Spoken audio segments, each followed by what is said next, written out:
Hi guys, hey people, welcome back to my YouTube channel. Thank you for tuning in. If you're just joining, welcome. Please subscribe, like, and share with your friends.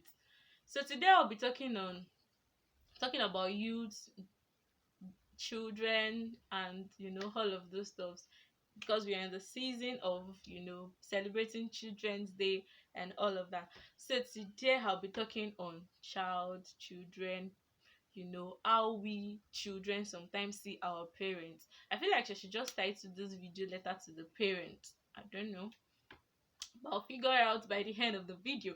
So guys,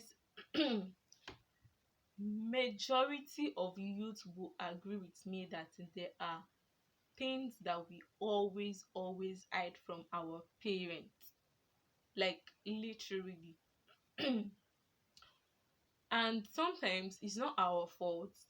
We just feel like, oh, they might scold me, because I feel like parents hide things from children. Let me break it down. There are things that, okay, growing up now, parents will say that, oh, don't let a guy touch you. When a guy touch you, you get pregnant and all of that. They really do not explain deeply. I was reading a book few weeks ago, and the author was sharing about how she just like picture it in her head that, oh, a guy must not touch me. If a guy touch me, I'm pregnant. And she went about telling her friends that, oh, don't let guys touch you. If a guy touch you, you get pregnant and all of that. It was the friends in school that now had to explain to her that, oh no, what your mom meant was that if a guy have sex with you, not touching you. So, like, why would you be? See, that is where the problem is coming from. When parents are hiding certain things, see, if you explain thoroughly to your child, to children, then they will have that basic knowledge about it. Oh, this is what I'm not supposed to do. This is the limit. This is the boundary. This is the standard. But when you just go about and say that, don't let somebody touch you, they just like carry that thing in their head, and so yeah, basically that is it. I mean, so some children, after listening to the truth from their friends, and they now find solace in them, they now started confiding in them the things that they were supposed to tell their parents. Sometimes some parents are absentee. They are never present in their children's lives. I mean, some parents would have, went about their business as early as 7 a.m., drop their kids in school, you know, when they are back at night, their kids are already home and all of that. So, true, your child will not even get that opportunity to like, oh, this was how my day went, this was what happened in school and all of that. I feel like parents just, they ignore the basics. They ignore that point when a child is growing up, and they need to like be friends with them. See, something that you do not alpha, you cannot omega it. That's the basics. Okay, you don't like prepare that basics for your child, that, oh, you're my friend, you can talk to me anytime, you can share your thoughts, you can share your ideas, share your opinions with me. You did not have that mom and daughter time. You don't have that, parents and child's time right from the beginning. And suddenly when they now become a teenager, when they're now growing, you now expect them to be sharing things with you. No, the people that were there for them right from the scratch were the people they will still tell things when they are growing, because you were never there, or because you were going to scold them when they tell you. And that's the basic thing. Some parents will even go as far as, snubbing or shouting at their children when they want to, oh mommy, this and all of that, oh daddy, I want to tell you something, shut up, can't you say I'm busy and all of that. There's a way to go around this thing. You might be busy at that time, but just, oh, wait a minute, I'll come back, I will listen to what you have to say and all of that. You don't just shun that child.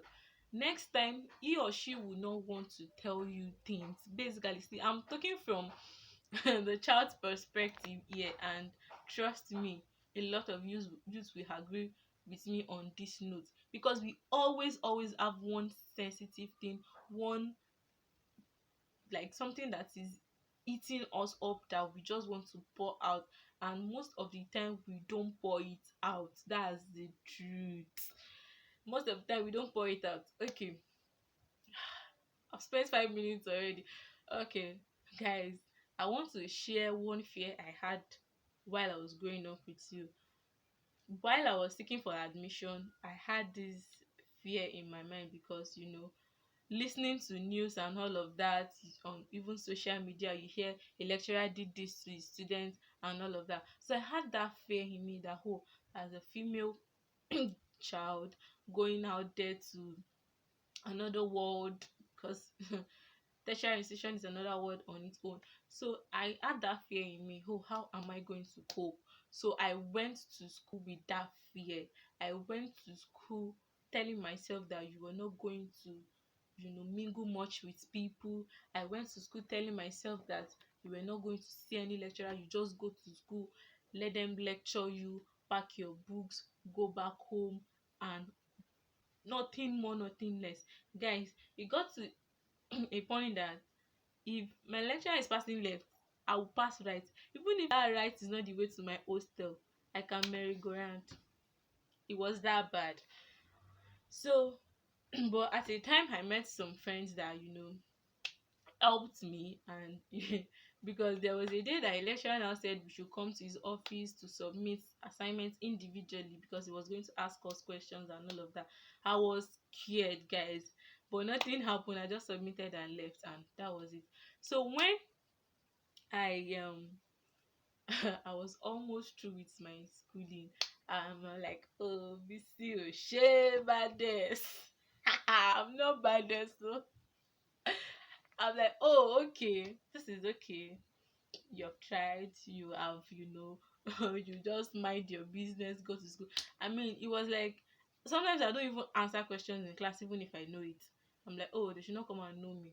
No lecturer should come and see me, and all of that. So when I I was about to finish, and they said that, I should come and do assistant class governor. I'm like, okay, that would include me going to lecturers and tell them, oh, this is your period, this is your time, please, we have your class now. And I'm like, I can't do it. I literally turn it down. And people are like, you're the one that we like, you're the one that we want, you're the one that we should click. I'm like, say they send it to me. Really? So okay, I accepted that. Okay, at least I'm assisting somebody, so it's going to be at the forefront and I'm just going to be at the background. And that was what I did, guys. That was not best though, that was not okay, but I mean, because of my fear, that was what I did. And shout out to Peace, he was the class governor. Oscotec, shout out to, I mean, people will even ask, do you have an assistant at all? Because he literally did all the work. He was just like the one that was doing everything. It's just few days or few times that he was not around that I had to stand in for him. That was it. And I will always be at the background. So one day, guys, a day came that a lecturer called me, and I went to his office. And when I got there, and he said that, oh, BC, I like you, please, can we be dating and all of that? I'm not going to like form. He said it, and I'm like, sir, don't do such. But see, I was scared, like very, very scared. But there's a way I always, package myself, courageous, BC. I was like, oh, sir, please, I don't do things like that. I'm a child of God. No, I just said I'm a child of God. I said I don't do things like that. I'm in a very serious relationship. And he said, oh wow. He said, okay, no problem. That can you come and be visiting me in my hostel? I said no, that I'm staying in a secretariat. I mean, our secretariat was where ESCOs lives, like fellowship ESCOs. So that was where I was staying. And even though I wasn't staying there, like I had my own hostel, but most of my time I spend it there. So I told him, and he was like, oh, he can't come and visit me there. I said, yes, they don't allow it. So he said, okay, fine, no problem. Yeah, that was how I was able to scale through, guys. That was how I was able to like leave his office. And he said, oh, I should come and be greeting him once in a while and all of that, which I never did. Anytime I see him pass like this, my heart would do gim. But good afternoon, sir. Good afternoon. So that was it, guys. So if okay, I didn't tell anybody, I just tried to figure it out my own way. But I feel like as a youth, you need to have someone that you confide in. It might be your friends that you know that will give you good advice, because trust me, some friends, they are bad, like really bad. So look for, if you're in that kind of situation, look for somebody that you can trust and explain things to them. Pray together, because God factor is always key. Pray together and God will help you. I feel like I will do a part 2 of this vlog, because I don't want this video to be super long, and my memory space on my phone is somehow. So guys, thank you so much for tuning in. This is what I have for you today. I hope that this thing has blessed somebody's life. If you're a youth out there, a child out there, happy Children's Day to you. Thank you so much. God bless you. Bye.